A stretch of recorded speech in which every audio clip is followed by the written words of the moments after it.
Hallo, Nico hier von Nikolai Kamp Trompetentraining. Heute wieder zu einem Frage-Antwort-Video. Lisa hat sich dieses Mal gemeldet, sie hat ein Problem und zwar hat sie sich beim Üben aufgenommen und immer dann, wenn sie umgreift, hört sie einen Glissando, also einen schmierigen Tonwechsel.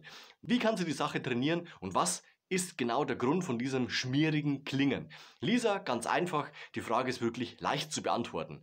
Du spielst nach deiner Aufnahme zu hören ganz deutlich die Ventile etwas zu langsam. Wenn ich es jetzt übertreibe, kommt folgendes akustisch zum Klingen. Hör mal hin.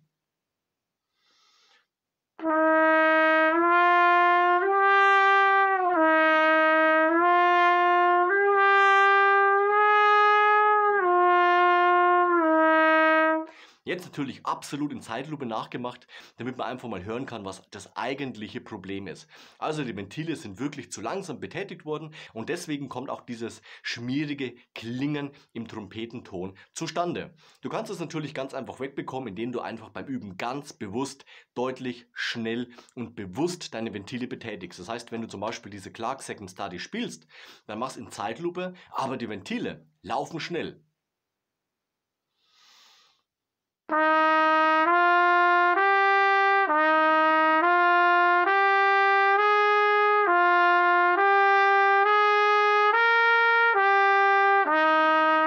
Und dann kommt auch kein Glissando mehr zustande. Du kannst das natürlich auf noch eine andere Art und Weise proben, ganz einfach ein bisschen Perkussion mit eingeschaltet. Du drehst die Ventile etwas locker und dann hört man Perkussion. Das heißt, immer dann, wenn du die Ventile schnell loslässt, kommt dementsprechend ein klackerndes Geräusch. Ich mache auch das einmal vor.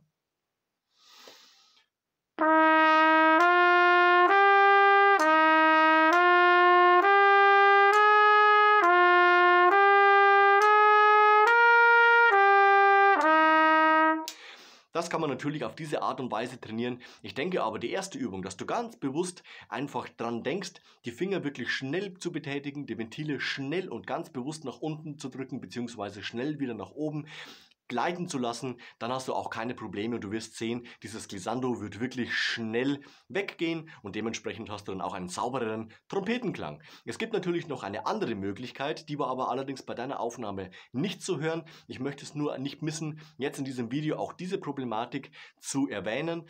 Und das kommt auch häufig vor, wenn man zum Beispiel langsame Melodien spielt. Nehmen wir einfach nur mal das Beispiel, du kommst bei einer Melodieführung zum Beispiel auf dem C2 an und kehrst danach zum Grundton F zurück. Und oft hört man Folgendes.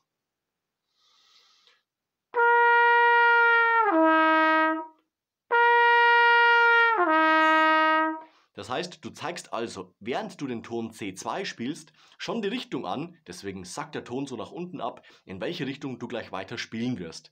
Das ist ganz wichtig, dass du dann bei solchen Melodieführungen die Spannung auf dem C2 auch so hältst, dass dieses C2 auf der Lage weiter klingt und damit dem Tonwechsel erst nach unten geht. Das heißt, du zeigst nicht den Ton an und der gleitet dann langsam nach unten, bis du zum F1 kommst, sondern da ist das C2 und hier ist das F1 und dementsprechend sind diese beiden Tonhöhen auch wirklich glasklar zu hören, auch wenn es gebunden ist, nicht im Ton schon anzeigen, wo, in welche Richtung es gehen soll. Das gibt es natürlich auch umgekehrt, wenn du zum Beispiel vom C2 zum F2 nach oben gehen musst, aber auch natürlich bei anderen Tonkombinationen.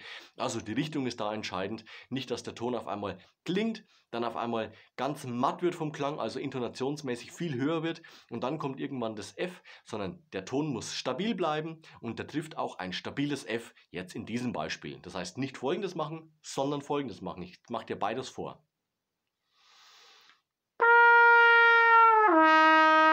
Das nicht. Das ist besser.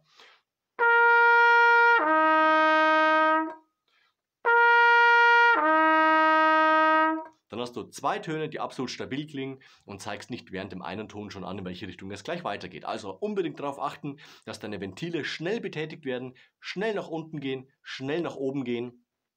Beziehungsweise, dass wenn du lange Töne spielst, langsame Melodien, Vokalisen etc. und das nicht in diesem langen Ton dann schon die Richtung angezeigt wird, also von der Intonation das Ganze steigt bzw. fällt, je nachdem in welche Richtung du spielst. Also unbedingt aufpassen, dann geht dieses Glissando, dieser schmierige Klang auch bei dir weg. Lisa, ich hoffe, ich konnte dir mit diesem Video weiterhelfen. Lass am Ende von diesem Video noch ein Like und ein Abo da, das freut mich immer ganz besonders.